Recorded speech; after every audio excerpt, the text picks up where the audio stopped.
I remember the day vividly. The house smelled faintly of old wood polish and Sunday stew, and sunlight slanted through the lace curtains, catching the dust motes that danced slowly in the air. Everything looked calm, ordinary even, but I could feel the tension lurking beneath the surface like an uninvited guest. We had gathered for a family meeting. Simple, everyone said. Just a discussion about property and inheritance. Nothing to worry about. But I knew better. Something about the way my siblings walked into the room, the way they hesitated before sitting down, the faint quiver in their voices when they greeted each other. It all screamed that today wouldn't be simple at all. I looked around at the living room. Family photos lined the walls, smiling faces frozen in time, Mum and Dad smiling on a holiday trip, siblings laughing at a birthday party, cousins hugging at Christmas, and me sitting quietly in the corner, notebook on my lap, feeling the weight of every memory those photos carried. Happy memories, yes, but also unspoken arguments, small betrayals, things left unsaid for decades. "Should we start?" my oldest sibling asked, voice hesitant, but commanding enough to make everyone stop moving. "Start," muttered my second sibling, barely looking up from their phone. "Yeah, I guess." I stayed quiet, trying to focus on the notebook in my lap, pretending to write something. My hands were sweating, though, and my heart was racing like I had just run a mile. We all sat in silence for a moment, the kind of silence that feels heavier than words. I remember staring at the patterns of sunlight on the floor and thinking about all the meetings we had in this very room. Birthdays, funerals, holidays, always trying to be polite, always pretending everything was okay. And yet, beneath it all, there was tension, resentment, things that had never been said. "Do we really need to do this now?" the youngest cousin asked nervously, voice barely above a whisper. "We can't wait," the oldest replied firmly, though I could hear the tremor in their tone. "We need to settle this before it gets messier." "Messier?" the cousin gasped, eyebrows shooting up. "It's just property. It's just—" "Shh," my second sibling interrupted, holding up a hand. "Let's not start arguing before we even begin." I swallowed hard. The word messier echoed in my head. That was one way to put it. I had a feeling this meeting wouldn't be about property for long. Everyone thinks family meetings are mundane, even boring. But anyone who's sat through one knows how quickly tension can build. How every little glance, every sigh, every pause can carry decades of history. And in that room, history wasn't just present, it was alive. It was leaning in, watching us, waiting. I thought about all the times I had stayed silent just to keep the peace. All the grudges I had quietly nursed, all the apologies I had wanted to give but never did. And I realized that maybe everyone else in the room had their own list of memories, regrets, and secrets they were holding close too. I clutched my notebook tighter, unsure if I should speak, take notes, or just disappear into the background. My palms were sweaty, my stomach twisted. The air was heavy, expectant, full of silent accusations.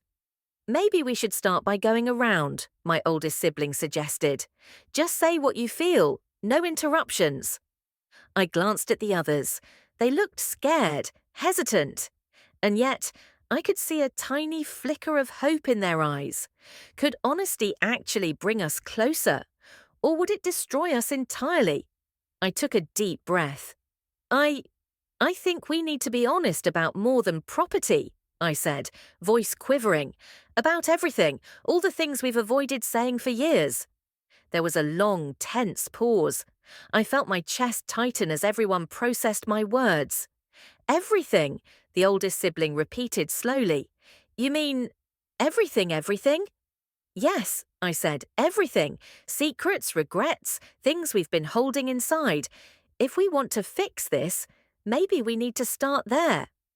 I could feel eyes on me now, heavy and searching. The youngest cousin shifted in her chair, fidgeting. I might have something to say," she murmured, barely audible. "What is it?" my oldest sibling asked cautiously. Her hands trembled as she folded them in her lap. It's about the money Mom gave me last year, the scholarship.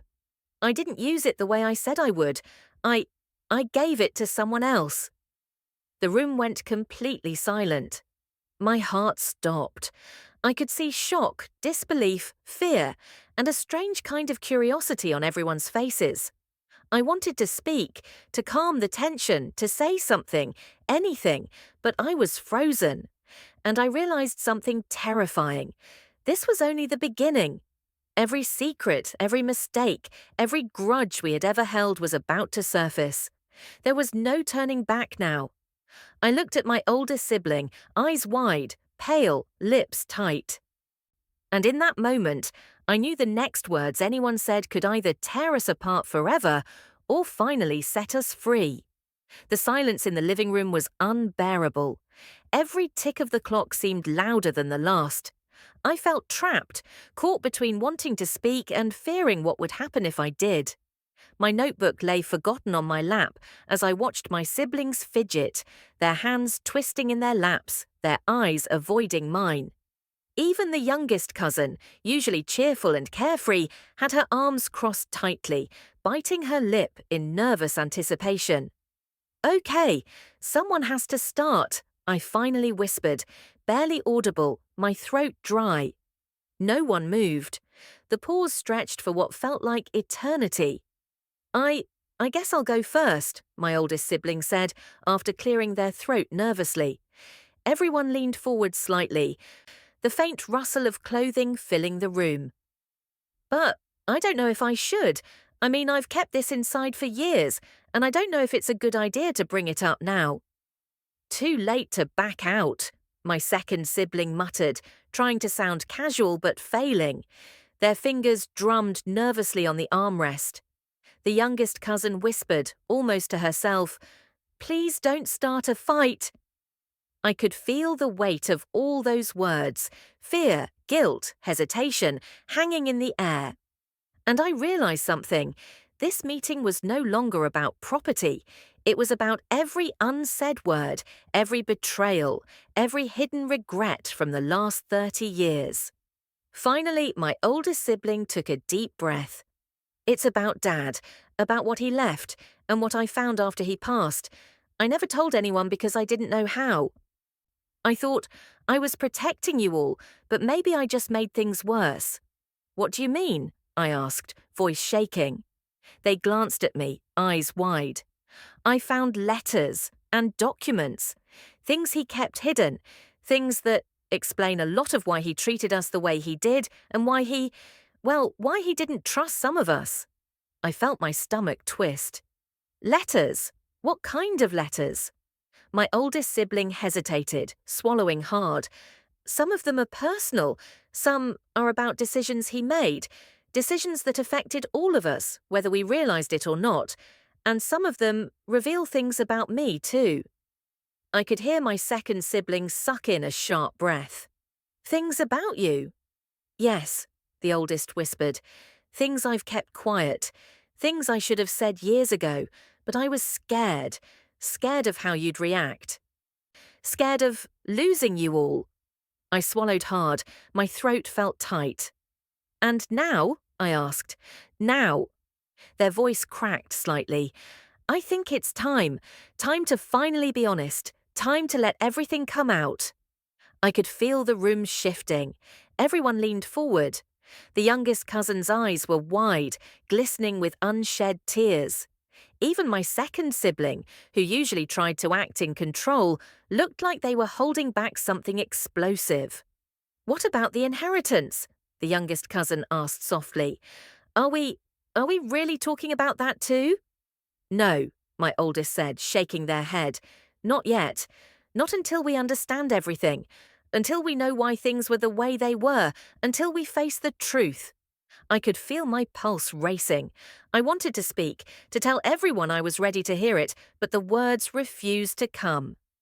My mind raced through decades of family history, the birthday parties that ended in tears, the arguments over who got more attention, the whispers in the kitchen that I'd pretended not to hear. Every memory pressed against me, and I realized how deeply buried resentment could be. Maybe we should go around, I said finally, voice trembling. Just say whatever we've been holding inside. No interruptions, just honesty. The room went quiet again. Then my oldest sibling exhaled slowly, shoulders slumping as if the weight of 30 years of secrets rested on them. All right, they said softly. I'll start. They reached into a drawer, pulling out a folded envelope. This is something Dad left for me, something I never understood until after he was gone. Their hands shook as they placed it on the coffee table. It's all here. Everything I found, and I think it will explain a lot of what happened in our family, the fights, the favoritism, the things we've blamed each other for. The youngest cousin leaned forward. Can I see it? I'm not sure if it's ready for everyone yet, the oldest sibling admitted, voice low. Some of it might hurt, but maybe it's time. I could see the tension in their face, the hesitation, the fear of the unknown. And yet there was something else there, hope, a fragile, glimmering hope that this honesty might finally bring us together. My second sibling broke the silence. If we're doing this, we need to promise we'll listen, all of us. No yelling, no blaming, just listening. I can do that, the youngest cousin whispered. I'll try, I said, even though my voice sounded weak to me. The oldest sibling nodded slowly. All right, then, let's start. They slowly opened the envelope, pulling out a stack of letters, carefully worn with age. The first letter was addressed to me, in Dad's familiar handwriting. My stomach twisted as I unfolded it. And then, just as I began reading the first few lines, my oldest sibling's voice broke the silence again. There's something else, they said, looking around the room. Something I found that I never thought anyone would know. The room froze. Everyone leaned forward. I could feel my own heartbeat pounding in my ears. The tension was suffocating, as if the room itself was holding its breath. I don't know how to say this, the oldest sibling continued, voice trembling, but it changes everything. And in that moment, I realized the first real truth was about to be revealed. A secret that would shatter the fragile calm we had built. And none of us were ready. I looked around the room. My siblings' faces were pale. The youngest cousin was biting her lip, trying not to cry. And me! I could barely breathe. Because I knew that the next word spoken, the first confession, would either destroy us or finally set us free. The first letter had barely hit the table when the room erupted in a kind of quiet panic. Everyone stared at it, unsure whether to reach for it, ignore it, or run out of the room. But then my oldest sibling spoke again, voice shaky, almost breaking. I can't hide it anymore. I've been holding on to something for years, something that's caused tension between us, though I never meant it to. The youngest cousin leaned forward. What is it? She whispered, her hands clasped tightly. I took the scholarship money Dad gave me when I was younger. I didn't use it for school. I used it to pay off debts I shouldn't have had. I thought I was protecting the family by handling it myself, but I see now I only caused more problems. A sharp gasp cut through the room. My second sibling's eyes went wide. What? You took the money and never said anything? I know, the oldest admitted, voice breaking. I should have told you. I should have trusted you. But I was scared. Scared you'd hate me. Scared it would destroy what little control I thought I had. For a moment, the room was still. And then, like a dam cracking, everything began to spill out. I always hated how you got away with everything, my second sibling shouted suddenly, pointing a finger. While the rest of us struggled, you got Dad's attention. You got Mum's attention, and you... Their voice wavered. You never cared about what the rest of us needed. My oldest sibling flinched, but didn't respond. Instead, my youngest cousin, usually so quiet, chimed in, trembling. I've held things inside too, like how you all treated me like a child forever. I worked hard, I helped around the house, and yet it was like I was invisible. Nobody ever thanked me, nobody noticed. And now I feel like it was all for nothing. I could feel my stomach twist. The words weren't even directed at me, but they hit me just the same. The air felt thick, heavy, charged with decades of resentment. I've never said this before, I murmured, voice shaking, but I resented how everyone made decisions for me, as if I had no mind of my own. And I've blamed you, all of you, for things that weren't even real. I hated being misunderstood, being left out, but I never told anyone. A hush fell over the room, broken only by the faint ticking of the clock. Then my oldest sibling whispered, almost to themselves, "I didn't realize. I didn't know how much we all hurt each other." And then it hit me. The moment of revelation. Everything I thought I knew about our family, everything I had assumed, was wrong. The letters weren't just about money or inheritance. They were about love, sacrifice, mistakes, betrayals. Things we had all misinterpreted, misremembered, or buried. "I've been angry at you, Mum and Dad," my second sibling said suddenly, tears brimming. "Not because of what you did, but because of what I thought you did. I've blamed Dad for favoritism, Mum for ignoring me, and maybe none of it was true." "Me too," said the youngest cousin, her voice shaking. "I've hated myself for not being good enough, for feeling left out, for wanting love I thought I didn't deserve." My oldest sibling exhaled, finally allowing a small, broken smile. "I see now. I thought keeping secrets protected us, but all it did was make us smaller, meaner, afraid to speak. And I've been afraid too, afraid we'd turn on each other if we knew the truth." The room shifted. Slowly, the tension softened just enough for a few tiny cracks of honesty to peek through. Some cried, some laughed nervously, unsure how to handle this torrent of truth. Some apologized in whispers, some simply listened, really listened, for the first time in decades. I cleared my throat, feeling the need to act. I want to say something too," I said, voice quivering. "I regret not speaking up sooner. I regret letting misunderstandings fester. I regret blaming you all for things that weren't your fault. And I love all of you. I've been afraid to say it, but I do." "I love you too," my oldest sibling said, voice cracking. "Even when I was selfish, even when I failed, I never stopped caring." The youngest cousin's eyes welled with tears. "I love you all too," she whispered, and for the first time in what felt like forever, I saw genuine relief on her face. For a few moments, there was peace, a fragile, trembling peace that made me wonder if maybe we could survive this honesty after all. But just as I thought the worst had been revealed, a voice from the corner cut through the room like a knife. I have something to say too." We all froze. Heads turned. My heart skipped. It was the cousin I hadn't expected to speak. The one who had stayed silent the entire time, barely opening their mouth. And yet now all eyes were on them. "What is it?" my oldest sibling asked cautiously. The cousin's voice was almost a whisper, trembling but firm. There's something Dad never told us. Something about Mom." The room went utterly silent.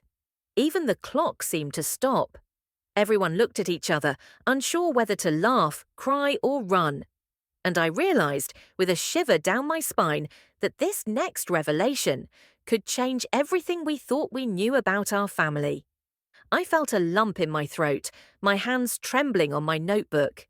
One sentence from this cousin, just one, and decades of secrets, lies, love, and betrayal would either shatter us forever or finally set us free. And then they spoke.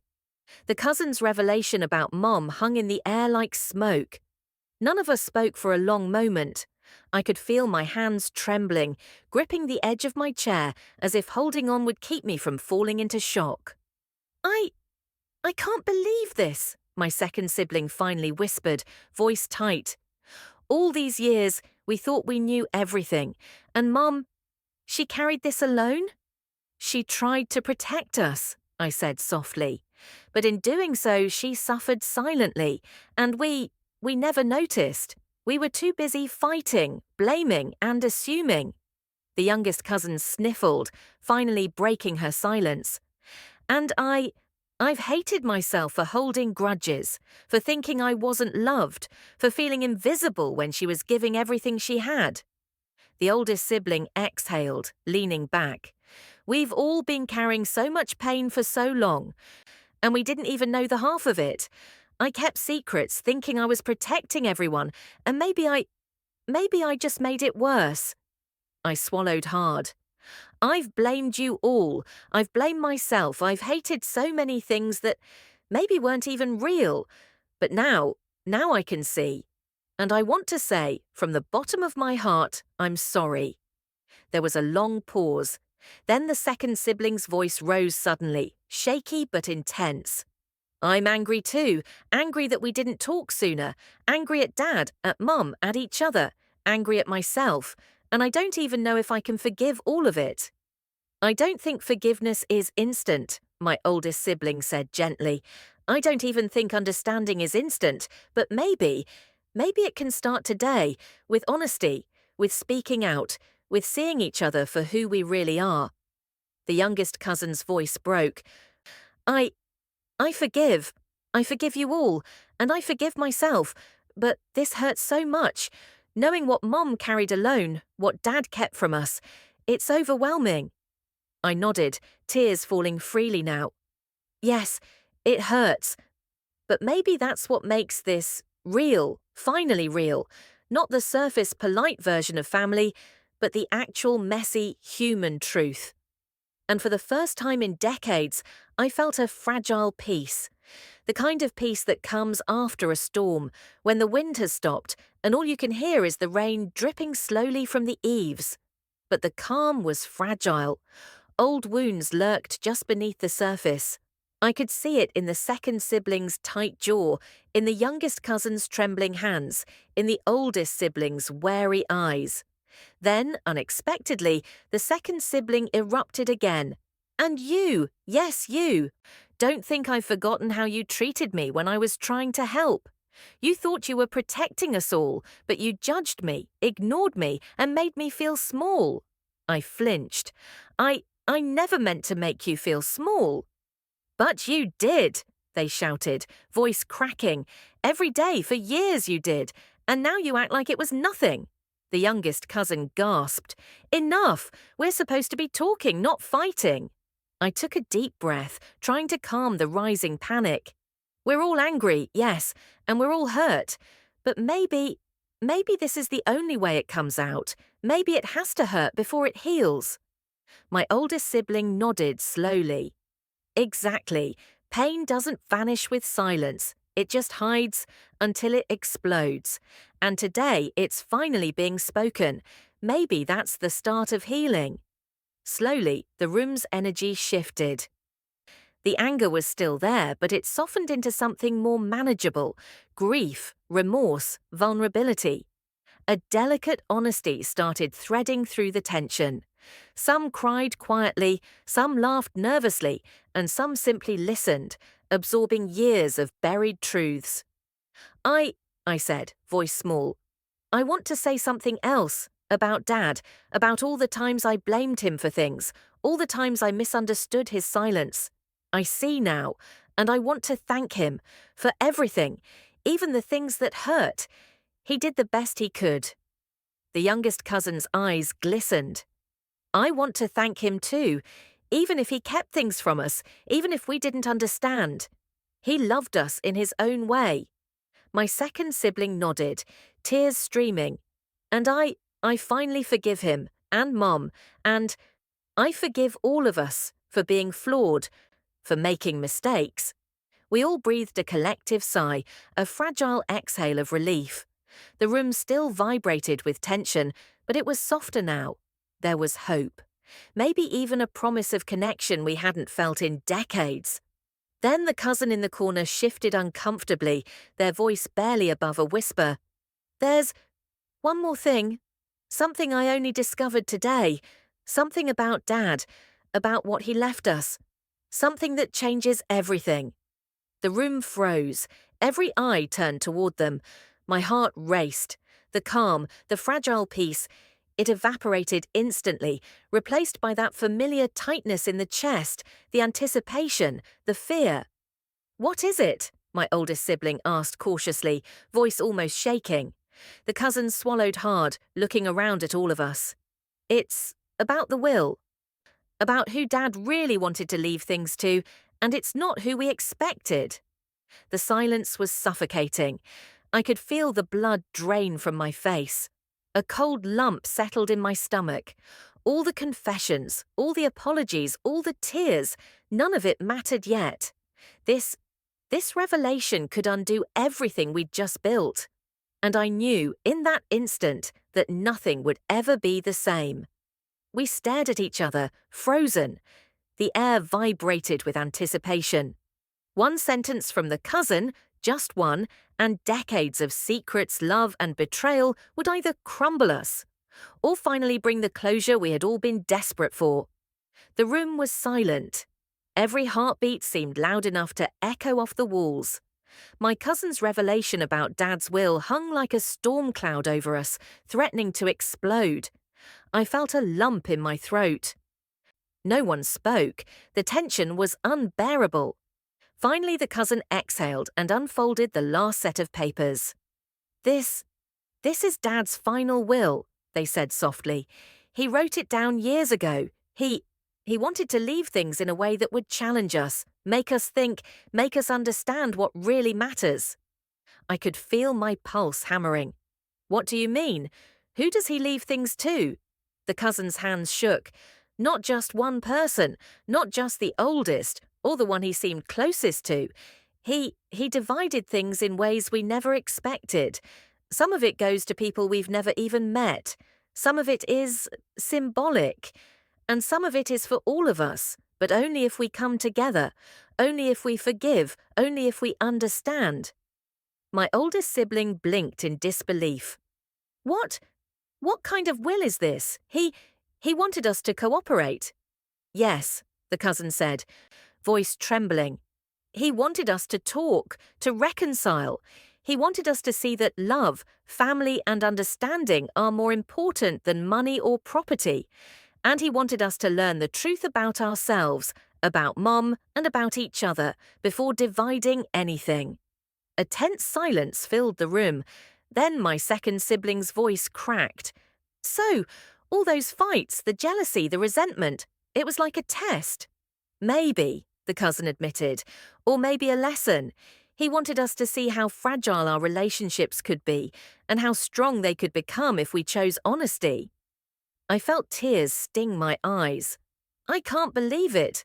All this time, we thought we were just fighting over money, over inheritance, over petty things. And he was teaching us something much bigger." The youngest cousin whispered, voice breaking. "I never realized how much he thought about us, even in ways we couldn't understand. All those times I felt ignored. He was watching, guiding, hoping we'd see each other." Then, as if on cue, the arguments began again, but this time they were tempered by honesty. "What about the house?" my second sibling demanded. "Are we really supposed to share it equally after all the fights over it?" The oldest sibling sighed. "I think that's the point. Dad didn't leave it just for ownership. He left it to remind us that the family comes first. If we can't share it peacefully, we don't deserve it. Simple as that." "I still feel hurt," I admitted, my voice small. "I've held grudges for years, but maybe it's time to let them go, to honor him, and Mom, and all of us." The youngest cousin wiped her tears and nodded. "Yes, I forgive. And I want us to start over, really start over." My oldest sibling placed a hand on my shoulder. "We've come a long way today. We've unearthed every secret, every resentment, every fear. And yet, here we are, still together. That's what matters. That's what Dad wanted." Slowly, the tension lifted. We began to speak honestly, sharing small memories, laughing at old misunderstandings, crying over regrets, and apologizing for hurts we hadn't fully acknowledged. The room felt lighter, freer, almost sacred. Then the cousin spoke again, softly, almost reverently. Dad left letters for each of us, not instructions but reflections. He wanted us to understand his love and to see our own hearts. He wanted us to know that family is about more than inheritance. It's about empathy, forgiveness, and truth. I opened one of the letters carefully. His words were gentle but firm, filled with wisdom I hadn't realized he had. He wrote about mistakes, sacrifices, love, and hope. And suddenly I understood. The inheritance wasn't just material, it was emotional, spiritual, and far more valuable. My oldest sibling spoke, voice trembling. We've been so blind for so long, chasing petty grievances, old wounds, when all this time, what mattered was love, understanding, being together. The youngest cousin smiled through her tears. We've finally seen it, finally felt it, and it's not too late. We can choose how we move forward. I looked around the room at my siblings, at the cousins. Their faces were raw, vulnerable, and honest. And for the first time in decades, I felt we were truly present with each other. I think we can finally let go, I whispered. Not of our memories, not of our pain, but of the weight that kept us apart. We can honor Mom, honor Dad, and honor ourselves. A gentle silence followed, and in that silence I realized something profound. Family is never perfect. It is messy, flawed, and complicated. But if you are willing to speak, to listen, to forgive, and to love, it can also be beautiful, healing, and eternal. Then I spoke directly to the listener, the person who might feel the same weight we had carried for decades. If you ever feel alone in your struggles, if your family feels distant or broken, know that you are not alone. Secrets, misunderstandings, and pain can exist in every home. But there is hope, there is healing, there is love waiting to be found, if you are brave enough to speak, to listen, and to forgive. You deserve that. We all do. I took a deep breath. Feeling lighter than I had in years, I looked at my siblings and we smiled at each other, not because everything was perfect, but because we had survived the truth. Together. And in that moment, I knew. No secret, no grudge, no misunderstanding could ever hold us apart again. If you're listening to this story, remember this. Life is too short to hold grudges. Family, love, understanding. These are the true inheritances. Speak the truths you've buried, forgive the ones who hurt you, and embrace those you love. The wounds may not vanish immediately, but they can heal. And when they do, you'll find something far more valuable than anything money or property could ever buy: connection, empathy, and peace.